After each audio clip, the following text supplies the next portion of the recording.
राकेश टिकैत की बात की कि वो गुजरात में आंदोलन को ले जाना चाहते हैं, गुजरात को मुक्त कराएंगे। राकेश टिकैत के बारे में सबसे पहले आप ये जान लीजिए कि उन्होंने खुद स्वागत किया था इसका। न्यूज़पेपर में इनकी रिपोर्ट है कि हमारी पार्टी 20 साल से इन कानूनों की मांग कर रही थी और मैं इन कानूनों का स्वागत करता हूं जब ऑर्डिनेंस आया था। आज उनको वो कानून गलत लगने लग गए हैं। राकेश टिकैत इलेक्शन लड़े थे, एमएलए में इनकी ज़मानत जब्त हो गई थी। अब उनको ये ख्वाब देख रहे हैं कि मैं इस आंदोलन के जरिए इसका आंदोलन का नेता बन करके पूरे किसानों का नेता बन जाऊँगा भारत का। वो बिल्ली के ख्वाब में छिछड़े वो कुछ नहीं, अक्टूबर तक लेकर आ जाएंगे। मतलब उनका उसी से सिद्ध होता है उनका मकसद सिर्फ आंदोलन है।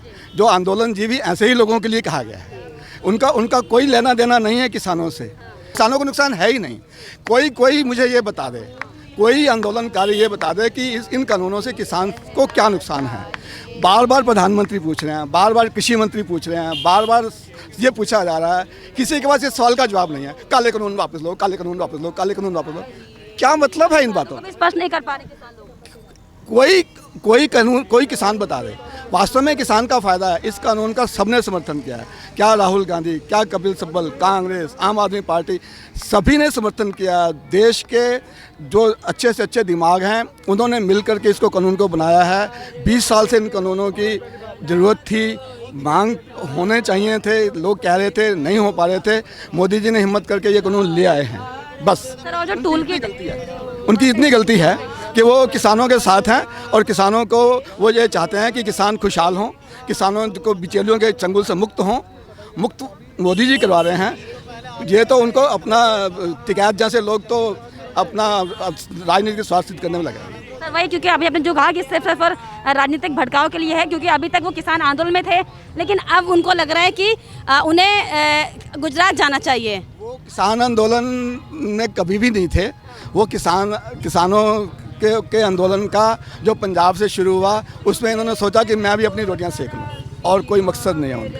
और सर, जो टूल किट जो सामने आया था, टूल किट जिसमें ये साफ खुलासा हुआ था कि सिर्फ और सिर्फ जो बाहरी शक्तियां हैं वो कुछ षड्यंत्र कर रही हैं भारत के खिलाफ, भारत को तोड़ने के लिए। देखिए क्या है, कुछ लोग जो है ना इलेक्शन हार चुके हैं, जनता ने उनको रिजेक्ट कर दिया है क्योंकि उनके कर्म बहुत अच्छे थे, महान कर्म थे। 2G, कोल जी वगैरह वगैरह, वो उनके महान कर्मों की वजह से जनता ने उनको रिजेक्ट कर दिया। और उसके बाद उनको वो लगता है कि अब हम तो इलेक्शन तो जीत नहीं सकते हैं, तो इसलिए अराजकता फैलाओ। कोई चीज़ पकड़ो, कानून पकड़ो, जनता को बरगलाओ, शाहीन बाग कर दो, दिल्ली के बॉर्डर सील कर दो, शंभू बॉर्डर, ये बॉर्डर, वो बॉर्डर। और फंडिंग करने वाले बहुत लोग हैं। पूरा गिरोह है भाई साहब, पूरा गिरोह है। ये पूरा गिरोह है जो देश को उन्नत होते हुए नहीं देख सकता। उन्होंने कुछ किया नहीं, अब वो कह रहे हैं कि मोदी जी करेंगे तो हमारा तो नंबर कभी आना नहीं है। तो ये भ्रम फैलाओ, झूठ फैलाओ, जितना फैला सकते हो। इसके आड़ में ये भ्रम और झूठ फैला रहे हैं, आपको क्या लगता है जी? ये भ्रम झूठ लगातार जो फैला रहे हैं, जो तमाम तरह के असामाजिक जो एक्टिविटी सामने आ रही है, किसके आड़ में ये किया जा रहा है? कोई भी हाल ले लेते हैं, सीए ले लिया, कोई मतलब कौन वो ताकतें हैं जो इनको सपोर्ट कर रही हैं? शक्तियां तो देखिए, असली शक्ति तो एक ही है। असली शक्ति तो एक ही है, परिवार है। कांग्रेस नहीं है, कांग्रेस नहीं। मेरे दोस्त हैं वो कांग्रेस के समर्थक हैं। मैंने उनको कहा कि आप वो मोदी को गाली देते हैं। मैं कहा आप मोदी को गाली मत दो, आपकी प्रॉब्लम मोदी नहीं है, आपकी प्रॉब्लम राहुल गांधी है। आपकी प्रॉब्लम राहुल गांधी है। और ये आपको डुबो रहा है और डुबोएगा। मुझे तो कभी ये लगता है, कई बार ये लगता है कि राहुल ने मोदी जी से सुपारी ली हुई है कांग्रेस को खत्म करने की। क्योंकि कल जो हमने देखा था संसद में बजट पर बात करनी थी, लेकिन उन्होंने बजट पर बात नहीं करी, उन्होंने मोदी सरकार का, सेना का अपमान किया। This man knows nothing. उसको सिर्फ एक ही है कि हाय मैं प्रधानमंत्री बनना चाहिए था, ये कहाँ से आ गया। बस मैं इसको गाली दे करके भगा दूंगा। मूर्ख लोग हैं, क्या कर सकते हैं। सर, आप लोग यहाँ पर क्यों हंगामा कर रहे हैं कि यहाँ पर धरना प्रदर्शन कर रहे हैं? मैडम, हम हंगामा नहीं कर रहे हैं। हम लोग ये चाह रहे हैं कि जो किसान लोगों ने NH-24 रोक रखा है, ये जाम मुक्त चाहिए हम लोग को। हम सरकार से अपील है कि हमें ये रास्ता दें, क्योंकि यहाँ हम लोग जो यहाँ कॉलोनियों में रहते हैं तो हमें जाने के लिए 2-2 घंटे लगने पड़ते हैं। साथ में जो है कौशाम्बी होते हुए जाना पड़ता है, गाजियाबाद जाना है तो कहीं दिक्कत पर फंस जाते हैं। तो हमारा मेन मकसद, हम किसान ही हैं हम लोग भी, मैं उत्तराखंड से बिलोंग करता हूँ, राजेश रावत नाम है मेरा, और मैं सरकार के खिलाफ अब तक 3-4 सरकार के खिलाफ कर चुका हूँ 3-4 आंदोलन। जैसे एक सिद्धार्थ विहार में कूड़ा घर था, डंपिंग यार्ड, वो बंद करवाया था नगर निगम के खिलाफ। इसके अलावा भी आवास विकास के विरुद्ध जो है धरना, मैंने 10 महीने धरना दिया था, यहाँ से लखनऊ तक धरने दिए थे, जिसमें 35 करोड़ रुपये सरकार से वापस मिले हैं। और अब हम ये चाहते हैं, किसान, हम भी किसान हैं, हम किसान के साथ हैं, भगवान करे इनका बिल पास हो, सब चीज़ हो और इनको प्रॉफिट हो। हम भी गांव में रहते हैं, लेकिन हम लोगों को जीवन याचिका पूरी नहीं हो पाती, उसकी वजह से हम लोग यहाँ पहाड़ से, उत्तराखंड में से यहाँ आए हैं। सिर्फ ये चाहते हैं कि भाई रोज़गार मिले, सबको मिले, लेकिन ये जो तरीका है इनका ये गलत है। हमने भी आंदोलन कई करे, शांतिपूर्ण तरीके से जो आंदोलन नहीं हो रहा है, जो डीजे सिस्टम बज रहा है, लाल किला पे हो रहा है, अपमान कर रहे हैं तिरंगा का, जो लोग वो कर रहे हैं, आंदोलन को लीड कर रहे हैं, उन लोगों को मैं, राकेश टिकैत से मैं खुद एक्सपायर हूँ कि बहुत अच्छा बोलते हैं ये और सब चीज़ अच्छा बात करते हैं, लेकिन अब जो राजनीति कर रहे हैं इस पर क्या कहें? कौन लोग? राकेश टिकैत जो अब राजनीति कर रहे हैं किसान आंदोलन की आड़ में, इस पर क्या कहें? राकेश टिकैत जी आंदोलन में, इनके पिताजी महेंद्र टिकैत जी थे, इन्होंने भी मायावती के खिलाफ कुछ बोल दिया था तो पूरा गांव घेर दिया था पुलिस ने। वो चीज़ अलग थे, महेंद्र बाबा अलग ही चीज़ थे, लेकिन राकेश टिकैत जी कुल मिला के जो है ना, ये सिर्फ जो है अपनी संपत्ति बनाने के लिए काम कर रहे हैं और रोना और एक समाज को वो करके और समाज को लेकर के कि जो है कि आंदोलन करना, एक तरफ करना। ये राजनीति में 2 बार चुनाव भी लड़ चुके थे, इनकी मंशा पूरी है। हम लोग तो एक जनता हैं और जनता के लिए ही हम लोग आंदोलन कर रहे हैं, आज भी करा और 10 पहले भी कर चुके हैं। ओरिएंटल कार्बन भी हम लोगों ने बंद करवाई थी, 2 महीने बंद हुई थी। हम लोग आपको लगता है कि जो ये आंदोलन है, जो किसान आंदोलन के आड़ में जो ये तथाकथित किसान बैठे हुए हैं, क्या ये आंदोलन सही रास्ते पे जा रहा है? क्योंकि मुझे ऐसा लगता है, सभी को लगता है, कई लोग आरोप भी लगा रहे हैं कि अब आंदोलन की जो दिशा है वो बदल रही है। नहीं मैडम, अभी क्या है, आंदोलन से किसान जाने लगे हैं, लेकिन अभी क्या हो रहा है, जो विपक्षी पार्टी, जो भारतीय जनता पार्टी के विपक्ष में है, वो लोग लगातार जा रहे हैं। मेरे पे कुछ लोगों के वीडियोज़ भी, रिकॉर्डिंग भी है, फ़ोन भी है, मैसेज भी हैं कि आम आदमी बीजेपी के अपोजिट जा करके किसानों को मदद कर रहा है। ये कुल मिला के राजनीति चल रही है और कुछ नहीं है। क्या मदद कर रहा था? किसानों के समर्थन में तो कोई भी नहीं आ रहा वहाँ पे। नहीं, किसानों के जाम पे कोई समर्थन नहीं मिला और अभी जो लोग बैठे हुए हैं सड़कों पर, कोई इनका समर्थन नहीं कर रहा है। किसानों को जो समर्थन कर रही विपक्षी पार्टी, जो बसपा के, कांग्रेस वाले, समाजवादी पार्टी वाले कर रहे हैं, और कोई उनका वो नहीं कर रहा है। किसान घर अपने जाने लगे हैं, पेपरों में न्यूज़ आ रही है, सब चीज़ें आ रही हैं। किसान भी मतलब जब 1.5 साल का टाइम दे दिया तो उस पर करना चाहिए। दोबारा अगर बढ़ता है तो फिर दोबारा आंदोलन करिए। हम भी उनके साथ हैं, हम भी किसान हैं। हम तब तक आज तक इसलिए नहीं बोल रहे, हमारे किसी पार्टी से कोई मतलब नहीं है। हम ये चाहते हैं कि जनता का जो रास्ता रोका और हमारे मौलिक अधिकारों का हनन हो रहा है, हम भी इसलिए रोड पे बैठे हैं। डीएम को भी हम लोग ये जो अपना गाजियाबाद उत्थान समिति के द्वारा ज्ञापन भी दिया था, डीएम को भी मिले थे और एसएसपी ऑफिस भी गए थे। सब लोग इन्फॉर्मेशन करने के बाद अब लोग बैठ रहे हैं। लोग लगातार आएंगे और पब्लिक को देंगे। मैं अब तक 3-4 आंदोलन कर चुका हूँ। ममता बनर्जी के खिलाफ भी जंतर मंतर पे कर चुका हूँ मैं। और एक करोल बाग झुग्गी झोपड़ी योजना थी, उन लोगों को आम आदमी पार्टी ने जो है मकान नहीं दिए थे, खा गई थी आम पार्टी, उसके खिलाफ भी कर चुके हैं। ममता दीदी वहाँ तमाम तरह की राजनीति कर रही है, उन्हें अब डर नहीं लगा है कि जो उनकी सत्ता है वो जाने वाली है, जिसको लेकर जो बीजेपी वहाँ पर परिवर्तन रैली कर रही है उसको रोकने के तमाम तरह के वो काम कर रही है। नहीं, ममता बनर्जी तो देखो, जैसे जयललिता थी, जयललिता राशन पानी फ्री दे दिया, ऐसे ही वहाँ भी जो है ममता बनर्जी मुसलमान को सपोर्ट करके और हिंदुओं को मरवा रही है। ये गलत है।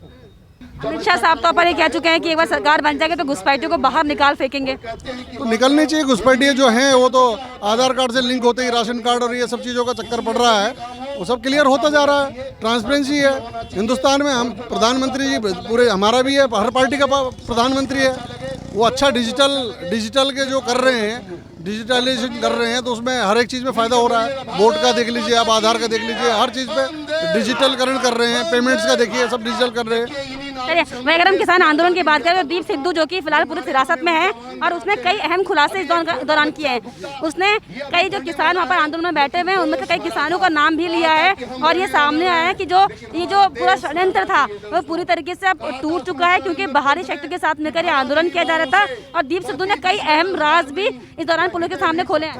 ये दिल्ली में जो अरविंद केजरीवाल की सरकार है, आम आदमी पार्टी, ये जो है फ्री का बिजली, फ्री का ये, फ्री के इसके चक्कर में इसने जो है ना जनता को मरवा रहा है।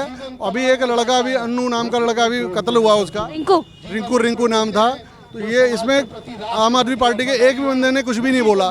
तो ये भारत विरोधी जो काम कर रहा है केजरीवाल, बेशक पढ़ा लिखा आदमी, सज्जन है, सब चीज़ है, लेकिन ये बहुत आज इसकी संपत्ति देखिए, कहाँ कस्बे खाता था, कहाँ क्या करता था। आज इसकी संपत्ति देखिए, कितनी संपत्ति बढ़ रही है, बच्चे विदेशों में पढ़ रहे, वाइफ की नौकरी छुटवा दी।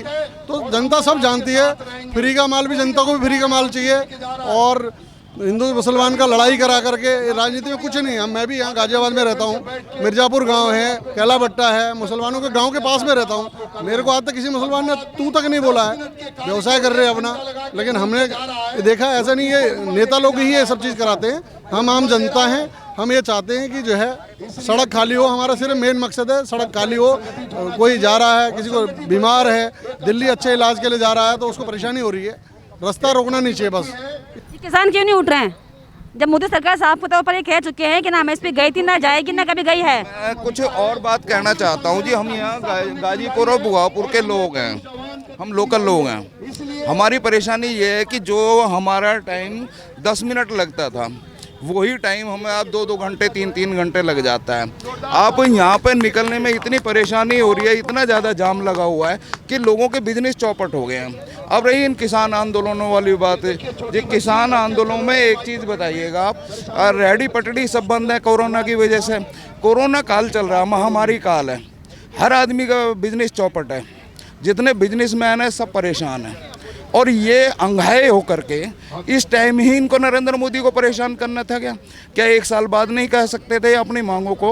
अगर मानना ही है, मांगते तो ये 1 साल बाद भी मांग सकते थे। 1.5 साल के लिए स्थगित भी कर दिया है। हाँ जी, जबकि 1.5 साल के लिए स्थगित भी कर दिया है। हाँ जी। देखो चीन की थ्रेट थी, इधर पाकिस्तान भी परेशान कर रहा था, और इधर से जो है ना इन्होंने भीतर से अस्थिर करने के लिए इस देश को इन्होंने ये चीज़ करी है जैसे भी है। और इनका ये जो कम्युनिस्ट हैं, कम्युनिस्टों का, खालिस्तानियों का ये मिला जुला स्वरूप है। और यहाँ से पाकिस्तान और कनाडा से जो है इनको एड मिल रही है। मैं इनके बारे में थोड़ा सा जानता हूँ क्योंकि हमारी भी रिश्तेदारियाँ हैं इस साइड में।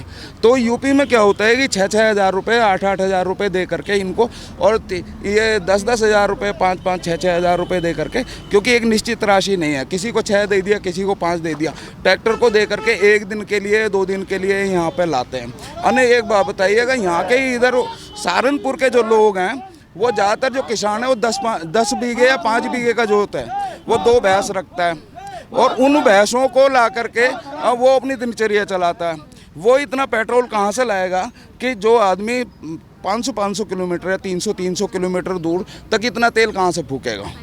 क्योंकि इनकी एड मिल रही है, ये उनको पैसे देते हैं और पैसे दे करके यहाँ पे आते हैं। और इनके कोई करना धरना हम क्यों भुगते हैं लोग यहाँ पे? यहाँ हमारे बिजनेस चौपट पड़े हुए हैं कि हम यहाँ अपनी भुखमरी पे हम लोग भुखमरी पे बैठे हुए हैं। और रही किसानों वाली बात, मैं किसान था पहले, तो मेरे बच्चे किसान नहीं हैं। मेरे दादाजी भी किसान थे, मैं भी किसान था, अब किसान नहीं हूँ। अब हमारी ज़मीन जा चुकी है मान लीजिए, क्योंकि हम यहाँ आसपास जो हम यहाँ ज़मीन करते थे, तो हम भी कहीं ना कहीं किसान ही है ना। किसानों के प्रति पूरी हमदर्दी है हमारी। लेकिन ये किसान नहीं है, ये किसानों के नाम पे बैठे हुए हैं। ये भेड़िए हैं, ये जो भेड़ की खाल पहन करके बैठे हुए हैं, हमारा इनके लिए बिल्कुल भी ना ही कोई हमदर्दी है। और ये टिकैत जो है, टिकैत का आप ये लगा लो जी, गांव में इसका बहुत बड़े साम्राज्य हैं, करोड़ों की संपत्ति है, करोड़ों की संपत्ति है। इनके कहते हैं 7 तो पेट्रोल पंप हैं, मुझे नहीं पता निश्चिंत, लेकिन ऐसा जानकारी मिली है कि 7 तो इनके पेट्रोल पंप हैं। इनके कई मॉल हैं और कई इनके बारात घर हैं जो ये इनको चलाते हैं। इनकी अथाह संपत्ति 250, 300 बीघे के जमींदार बैठे हुए। क्या इनके बाप के टाइम पे इनकी इतनी संपत्ति थी? इस पर जांच होनी चाहिए, ठीक है ना जी। फिर हम ये बात नहीं कहते भाई जो भी प्रशासन अपना काम देखे, लेकिन हमारे जो हैं लोकल लोग हैं, हाँ, हमें क्यों सताया जा रहा है? बस ये भी खुलासा हुआ है कि जो ये किसान हैं, इनके तार जो है खालिस्तान से जुड़े हैं, क्योंकि खालिस्तान समर्थक लगातार इनको सपोर्ट कर रहे हैं, इनको फंडिंग कर रहे हैं। सर, ये आंदोलन चलाने के लिए कंटिन्यू कर रहे हैं, क्योंकि उनका मकसद ये था कि किसान आंदोलन, अगर किसान कानून अगर वापस भी ले लें तब भी इन्हें नहीं रुकना है, इन्हें भारत को तोड़ना है। ऐसा वीडियो भी वायरल हुआ था। जो शाहीन बाग का जो पैटर्न था जी, नहीं वही पैटर्न यहाँ पे है। जिस तरह से शाहीन बाग पे यानी कि उन्होंने जो प्रशासन ने यानी कि जो गवर्नमेंट ने उनको नहीं छेड़ा था, और वो ये इनको हाथ जोड़ते रहे, और उन्होंने भी अदालत से भी कहलवाया कि भाई यहाँ से उठ जाओ, वे उठे नहीं उठे, दंगा करके उठे। ये भी जो है इनका भी यही है कि इनसे खूब हाथ जोड़ लिए, यानी कि 9 बार की हो चुकी है, 9 बार की इनसे बातचीत हो चुकी है। एक अपनी बात पे मतलब अपने आप पे अड़े हुए हैं ये काले कानून, और काले कानून के बारे में क्या काला है ये बताने के लिए अभी तक ये तैयार नहीं है। तो आम आदमी, हम एक आम आदमी है, हम भी तो इस बात को जानते हैं कि हम भी तो देख रहे हैं। तो इनके प्रति ना ही वहाँ पे इनके गाँव में कोई हमदर्दी है, ना ही इनके यहाँ पे। हाँ, इनका थोड़ा सा जाट समाज में थोड़ा जरूर प्रभुत्व है, और कोई भी जाति इनके साथ नहीं है। वही सर, राहुल गांधी जो संसद में कहते हैं कि काले कानून को वापस लो, लेकिन जब अनुराग ठाकुर ने पूछा कि कानून क्या है तो उन्हें पता ही नहीं है। तो उन्होंने चैलेंज किया कि पहले कानून को पढ़कर आओ फिर हमसे बात करना। इनको नहीं पता, किसी को भी पूछ लो, ये MSP का पूरा जो है ना, पूरी फुल फॉर्म भी इनको नहीं पता होती है। MSP क्या होता है? समर्थन मूल्य। मानो आप समर्थन मूल्य के बारे में ही आप बात करना चाहते हैं, चलो मैं थोड़ा सा जो जितनी मुझे जानकारी है वो बता दूँ। एक ही गेहूँ जो है, अगर हवा निकली हुई है यानी पतला गेहूँ है, एक स्वस्थ गेहूँ है, क्या एक रेट मिल सकता है उसको? और अगर एक ही गाजर बढ़ी हुई है, पूरी स्वस्थ है यानी कि 6 इंच की है, और एक ही 2 इंच की गाजर है, क्या पूरा एक मूल्य मिल जाएगा? और अगर गवर्नमेंट मान लो लेती किसको है, मान लो अन्न जो लेती है गवर्नमेंट, क्योंकि 2 रुपये किलो उसको वितरण करना होता है राशन में, तो ये इसलिए लेती है। अब एक बार बताइएगा कि गवर्नमेंट तो अगर खरीद ले, मानो व्यापारी भी है, अगर ये जैसे कह रहे हैं MSP पे वो बना दीजिएगा, अगर मानो गवर्नमेंट ने ये कर भी दिया किसी भी तरीके से, तो जो कमज़ोर गेहूँ है या कमज़ोर फसल है उसको तो व्यापारी नहीं लेगा, तो वो तो किसान मारा जाएगा। तो इस बेवकूफ़ को इतना भी नहीं पता क्या, या ये औरों को बेवकूफ़ समझता है टिकैत जो है? मतलब इनको क्या है कि अपनी बात रखनी है और धींगा दस्ती रखनी है और अपनी बदमाशी चलानी है। कुल मिलाकर के ये गुंडे हैं, बदमाश हैं, और ये किसान नहीं है। हमें ऐसा भी लग रहा है क्योंकि जिस तरीके से अभी तक ये किसान आंदोलन के नाम पर बैठे हुए थे, लेकिन अब क्योंकि विधानसभा चुनाव भी उत्तर प्रदेश में, तो सिर्फ और सिर्फ उनके नेता के जो संगठन के लोग हैं वो भी ये कह रहे हैं कि वो अपनी निजी राय रख रहे हैं हर बात पर। ऐसा क्यों है? अगर आप आंदोलन कर रहे हैं, संयुक्त आंदोलन है, तो बातें सबकी सेम होनी चाहिए, लेकिन वो अपनी निजी बातों को क्यों सबके सामने लेकर आ रहे हैं? टिकैत की बात मान लो, अगर टिकैत है, मान ली इसको जो 10,000 भी वोट नहीं मिले थे, इसने पब्लिक के सामने जा चुका था, अगर इसको समर्थन होता तो ये जीत जाता। आप जीतने के बाद में आप आइएगा, कानून बनाइएगा। लोकतंत्र तो यही है ना जी। तो अगर बाय द वे ये आदमी कहता है कि मैं इसको वहाँ पे कोई भी समर्थन वहाँ पे नहीं है, कुल मिलाकर के ये है, और ये आदमी यहाँ पर के ये सिर्फ बिका हुआ आदमी है। कहते हैं कि इसको 4 करोड़ रुपए इसको मिल गए हैं, ये अपना गया। 6,000 रुपये जाते, 6,000 रुपये दिए, 2 दिन रुका, वो बंदे चले जाते हैं। तो इस तरह से इन्होंने भीड़ इकट्ठी कर रखी है। अब इनको देखा कि यहाँ से किसानों से समर्थन का गायब हो चुका है, अब ये जाकर के गाँव में जाकर के पंचायत कर रहे हैं। इस पर क्या बोलेंगे कि वो जो गुजरात जा रहे हैं अपनी राजनीति को चमकाने के लिए कांग्रेस का नुमाइंदा बनकर? ये जैसे केजरीवाल पैटर्न है ना, ऐसा हो सकता है, ये संभावना हो सकती है। जैसे केजरीवाल ने एक पार्टी बनाई थी ना, इसी तरह का इनके माइंड में ये चीज़ है कि हम अपनी एक पार्टी बनाएं और उसके बाद में लड़ें, लेकिन इनका कोई समर्थन नहीं मिलेगा, ना इन चीज़ों में ये कामयाब हो पाएंगे। Thank you so much uncle.